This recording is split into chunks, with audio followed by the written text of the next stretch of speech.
joining us from the road. I don't know what Mark Jones is.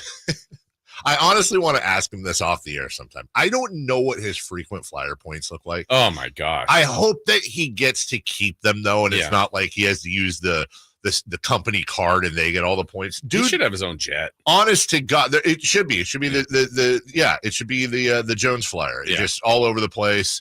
But it's like on the side of it is like some crazy vocabulary word we don't know, which is awesome. Yeah. Joining us right now, he's nice enough to take time out of his incredibly busy schedule. The one, the only Mark Jones. Good morning, Mark. How are you? Guys, good. So, Dave, to answer your question, I'm lucky enough to have concierge key on American, Diamond on Delta, but that's where it stops. I load up on those two. But I take the King's charter over all of those. Trust me. Trust me. Commercial travel, as you guys well know, can be very perilous and harrowing at times, man. It's 50-50. But hey, you know what? First world problems. Life is good. And before we get into the nuts and bolts of this winning streak and all that, I do want to compliment you on the air. There's oftentimes I will say with love that you have no off season. Because we'll be watching a game and you'll say something like I was in Australia running a marathon with Devin Carter's uncle, and he talked to me about Devin's eating habits. And I know you're telling the truth. I know you're not gilding the lily there, but I swear to God, man, you work the club better than anyone I think in the history of broadcasting.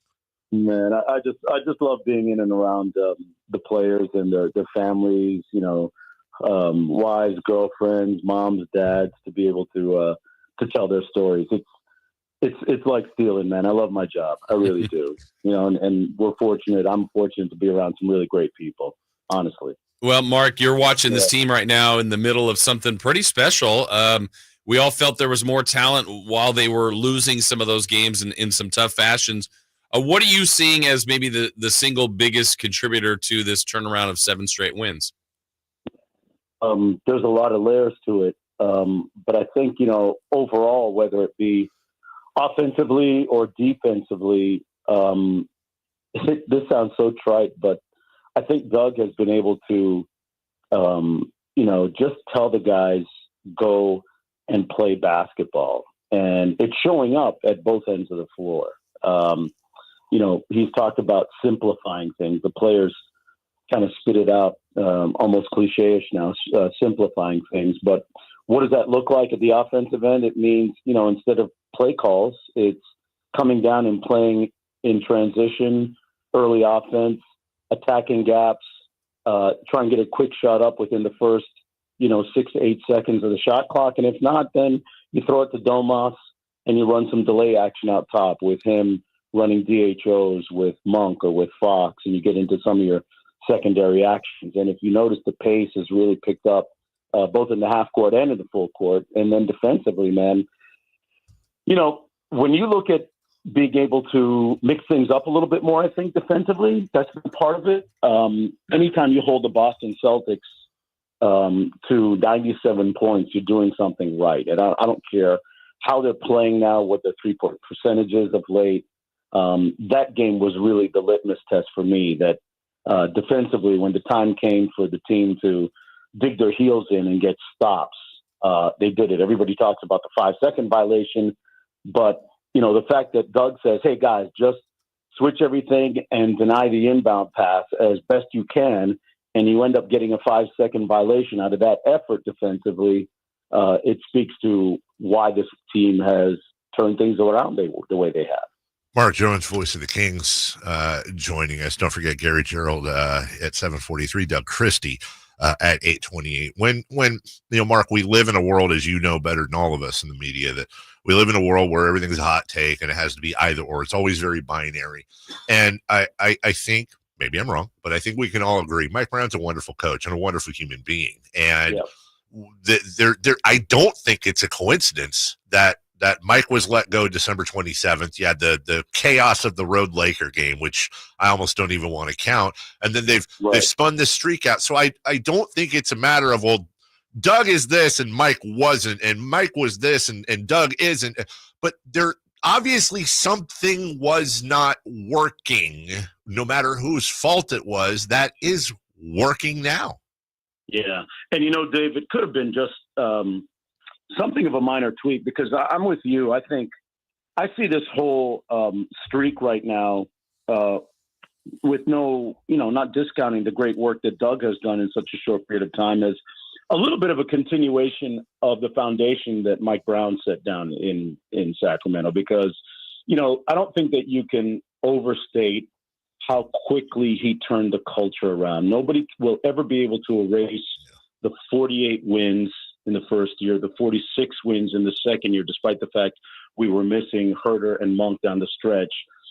This year, though, with, DeMar being added to the mix, it was a little bit of a new equation that Mike was playing with, and it never quite popped because of various reasons until now. And it's popping with Doug at the helm. So I don't think that you kind of I don't think that you can delineate it's like you said, because of Doug or because of Mike or anything that one of them is particularly doing, although there've been some good tweaks that Doug's made, and it's really worked. Who's to say that this might not have happened under Mike Brown?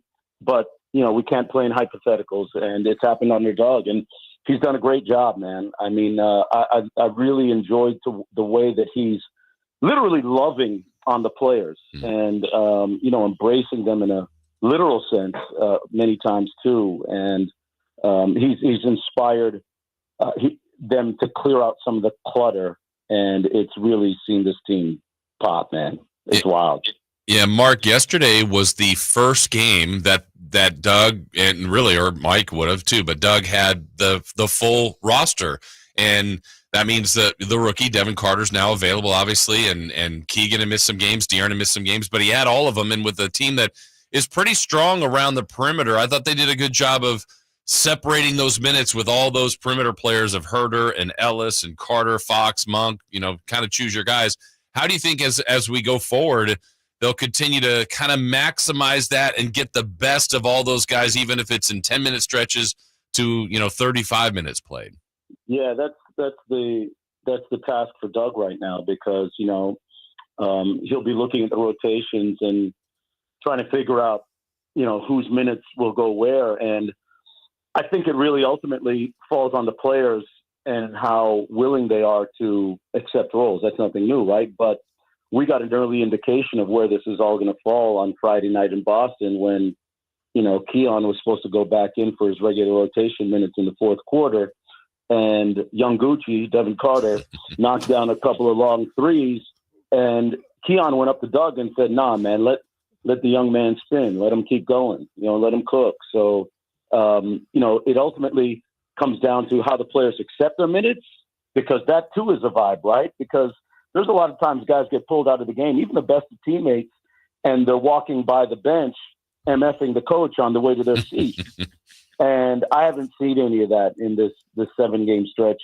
And it could have easily happened under the circumstances. And that speaks to the environment that Doug has been able to create over the last few games. How long do you think it's going to take Katie to get the Yamguchi reference? She kind of yesterday. She's trying. She's making an attempt, but I don't even think she understood what you. I remember you dropped it a couple games ago, I think, for the first time. She was just like, I just wish I had a picture of Devin Carter in those Gucci shorts. They multicolored, multi-hued. It was like, wow, that's not the uniform, but he's scoring buckets. I'm not going to say anything. Yeah, Mark, you've called NBA Finals games. You've been in every arena in the league, and your job obviously is not to you're not the sports radio guy that's predicting this and analyzing that in a sense. You're painting the picture. And going into Boston, I would imagine you, like many of us, are like, well, this is a very fun streak we're on, but they're going into the NBA champions. This might not be as fun as some of these previous games. Mark, I'm sure that arena has been that quiet for other teams. I'm sure there's been boo birds before, but how fun was it for you, who's supposed to be non-biased, of course, to be sitting in there in the fourth quarter, seeing what the team you're working for is doing to the defending champs? Yeah, it was wild, man. I felt like I was in one of those Dave Chappelle skits when I went into the bowels of the locker room afterwards and was like going into a private room and going, yeah, yeah.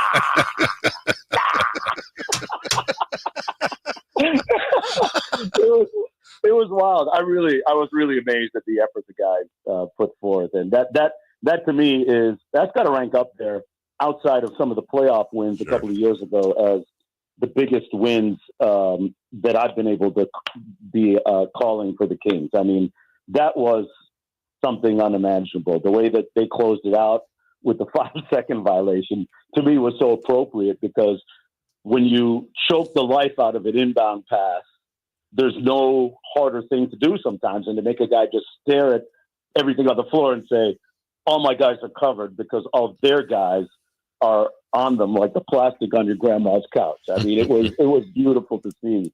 And there was really a tangible sense of euphoria from, all the players, all the staff, equipment managers, bus drivers.